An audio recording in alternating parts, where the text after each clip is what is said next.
a igreja se tornou uma igreja de saduceus, fazendo a operação como até o dia de hoje, muitas delas são lideradas por esses indivíduos que não têm fé em nada, não creem em coisa alguma. Se um demônio se manifesta, eles dizem que é epilepsia ou é histeria, ou saem correndo, com medo do doido, mas não tem nenhuma autoridade, nenhum discernimento. Se uma pessoa está doente, elas não têm coragem de impor as mãos sobre elas, sobre os angustiados, sobre os aflitos. Não creem em intervenções divinas diferentes, não creem nessas extra mensagens que vêm dos céus, desses mensageiros não terrestres, que a gente apelidou de anjos, que significa mensageiro. Não creem na comunhão com o mundo eterno, com a eternidade, não creem em nada.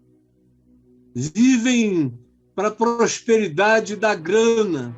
Praticamente são ateus, porque o Deus deles é apenas o culto, a religião, a ordem, a liturgia e a obediência, isso tudo. E se alguém sai dessa obediência, eles expulsam. Expulsam o pastor, expulsam o padre, expulsam. Agora mesmo nós estamos vendo um levante de saduceus, expulsando pastores presbiterianos, pastores batistas, alguns pastores metodistas andando ali na corda bamba. Tem outros que me dizem que são de igrejas pentecostais tradicionais, mas estão na iminência de serem mandados para fora, porque são pessoas que não querem mais viver do oco, nem do fermento, mas do pão real, da verdade, da realidade, segundo o Evangelho. Então, em primeiro lugar, Jesus disse: tomem cuidado com esse fermento, porque isso entra, cara, especialmente em pessoas vaidosas e que se sentem sobrepondo-se às demais intelectualmente. E se o cara souber um pouquinho de grego e de hebraico, se ele tiver alguma noção de teologia dogmática, sistemática, se ele conhecer o catecismo de Westminster, ou os catecismos da denominação, se ele souber aquilo de cor, se ele conhecer a constituição daquela igreja como entidade jurídica, isso conta diante de Deus como piedade. Me diga se os saduceus estão ou não estão aí. São eles que perseguem você, são eles que ficam com raiva quando sabem que você me ouve, me escuta, está se desviando porque está ouvindo o Caio. São esses que ficam de olho para saber onde é que você está comendo. Já que você não come do fermento deles, onde é que você está se alimentando? São esses que vigiam você e que cobram de você frequência e permanência, do contrário, decretam que você deixou Deus, deixou a fé, porque Deus, para ele, habita um lugar, Deus faz parte de uma liturgia, Deus é Deus apenas dentro de uma cerimônia, e a prática correta daquela cerimônia é o culto que agrada a Deus, independentemente da sinceridade e da participação humana. Me diga de onde você está vindo e aonde você está. E me diga se você é ainda hoje pastoreado por essas doutrinas que matam o espírito, como essa dos saduceus. E aí Jesus disse: tomem cuidado, acautelem-se também da doutrina dos fariseus. Os saduceus são esses seres da religião sem transcendência. São seres da espiritualidade sem infinitude, sem sobrenaturalidade. São seres da espiritualidade sem mística. Eu não estou falando de misticismo, que é a perversão da mística. Estou falando da mística, que é essa capacidade de contemplar e admitir a transcendência, o que está para além da visibilização dos olhos ou da concreção das liturgias, dos templos ou dos santuários, que não tem a menor importância. Prova disso, de que na Nova Jerusalém não há saduceus, é que João, que andou por lá para todo lado, não encontrou nenhum santuário, nenhum templo, nenhum culto e nenhuma liturgia, nada. Tudo em espírito e em verdade. Mas Jesus disse, cuidado com essa doutrina dos saduceus e dos fariseus. Os fariseus são aqueles que acham que Deus se agrada do moralismo como engessamento. Deus se agrada do moralismo como vestimenta, como cobertura física. Que Deus se agrada das palavras escolhidas no melhor vernáculo possível para serem usadas uns com os outros e para serem usadas em orações, para que ninguém seja espontâneo a tal ponto de que Deus não queira ouvir.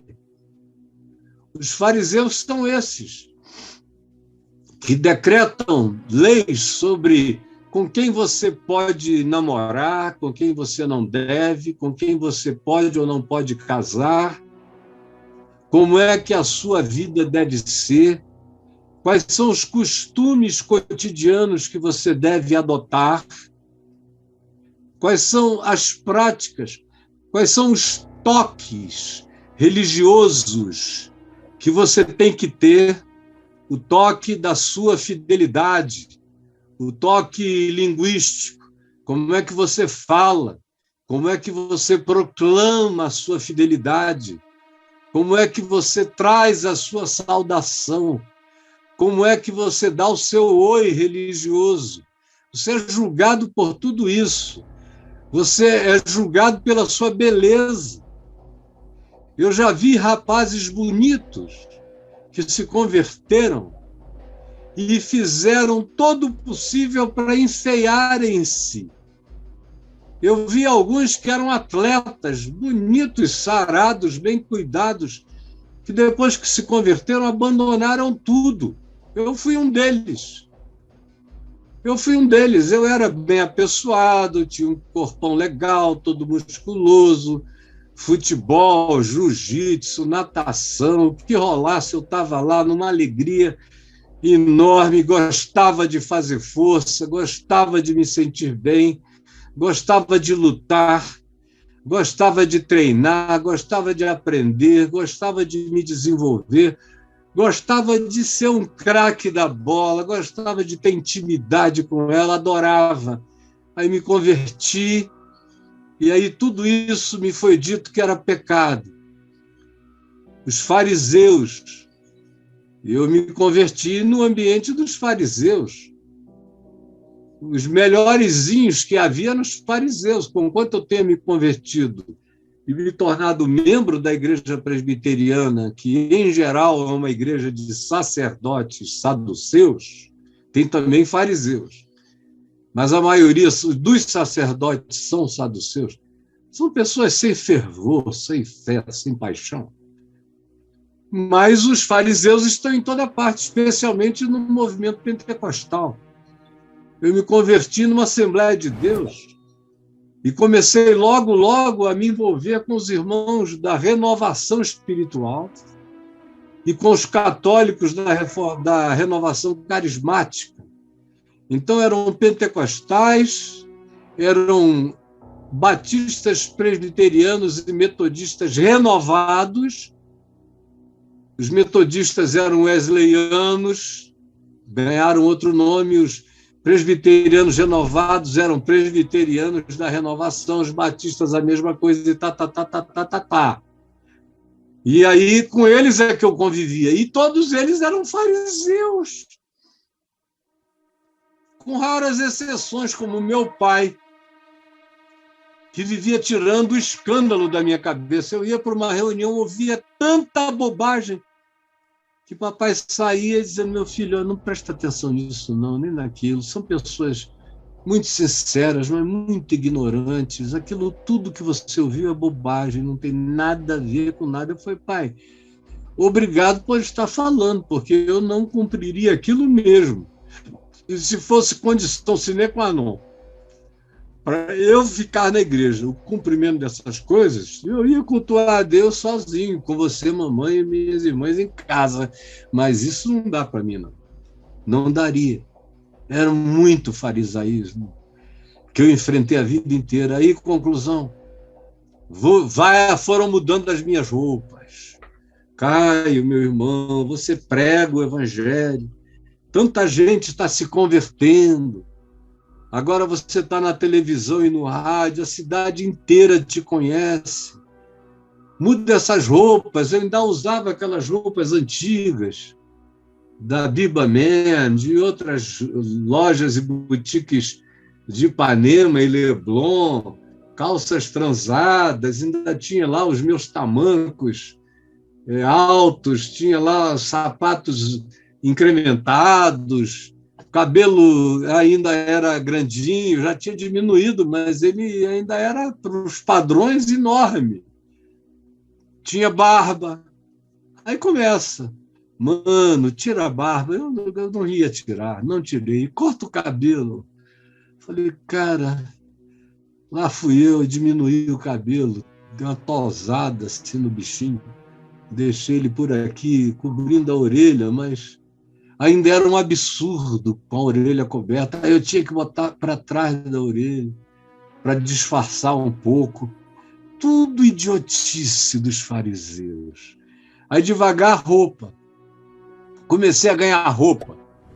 Sabe aquelas roupas caretas, horrorosas, umas camisas que eu antes nunca vestiria, mas por uma questão de humildade e quebrantamento, porque humildade e quebrantamento era vestir coisa horrível.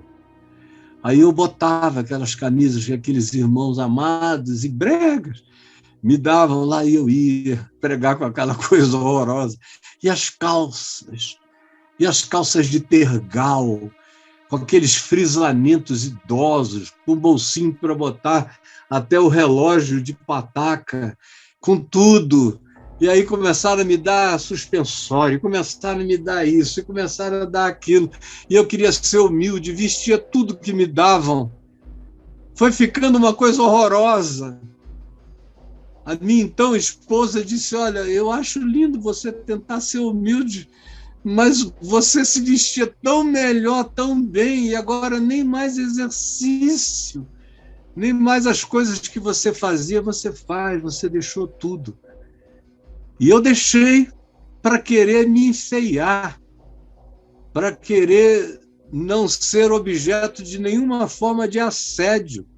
Quanto mais gordo eu me tornava, mais protegido eu me sentia.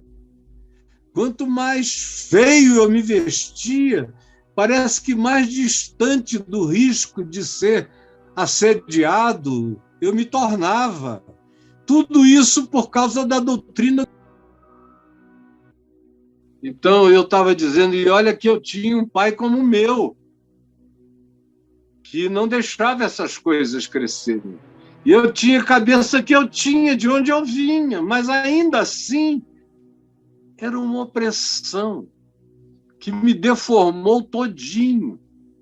Eu cheguei aos 32 anos de idade com quase 125 quilos, um cara que pesava 80, 84 só de músculo.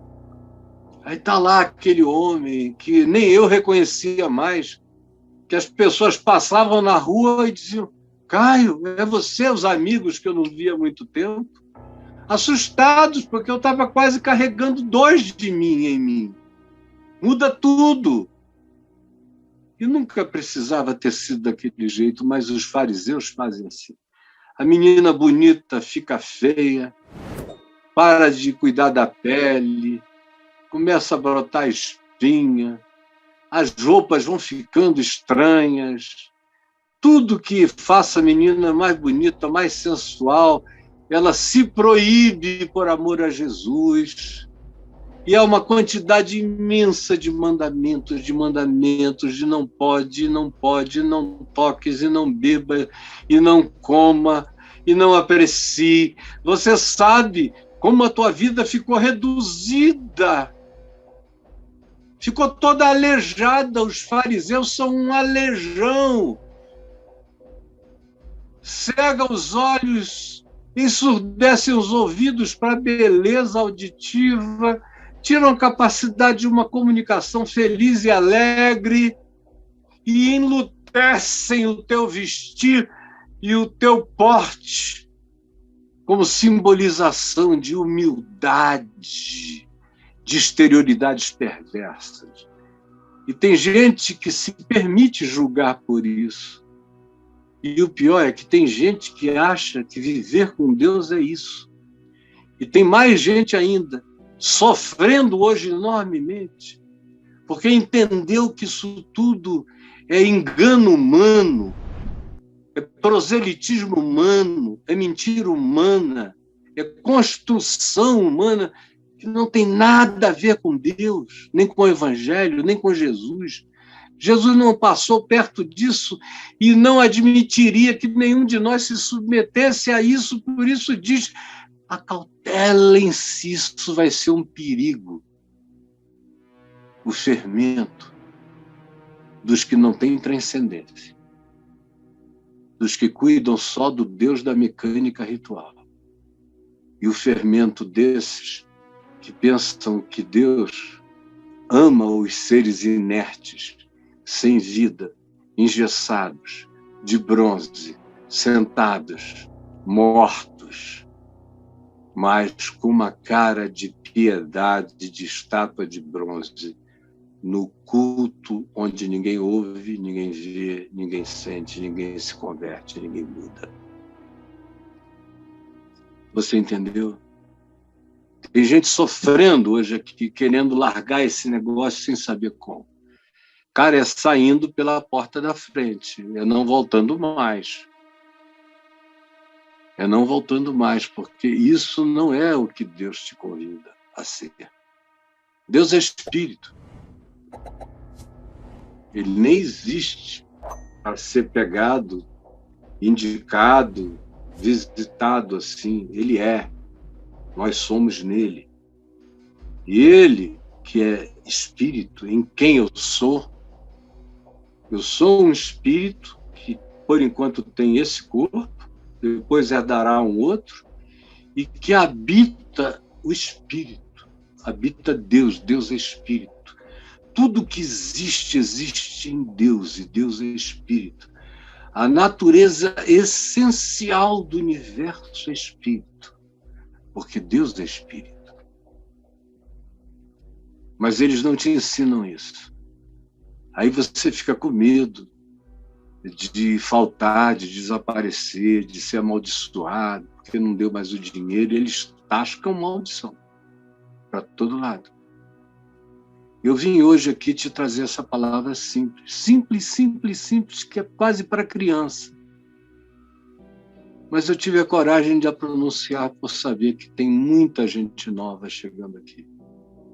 E que tem muita gente com medo, angustiada, que não aguenta mais, mas não sabe o que fazer, com medo da retaliação, com medo da maldição, com medo do esmagamento, com medo de desagradar a Deus, a esse Deus dos saduceus e dos fariseus, cujo fermento é pura mentira, incha, engana, não apresenta a verdade nem a realidade.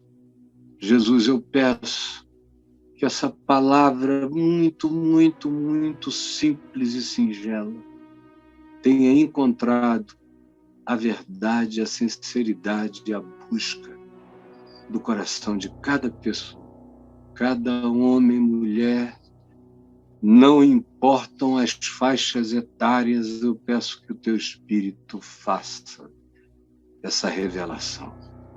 E que quem entenda não consiga mais esquecer, nem largar, nem abandonar.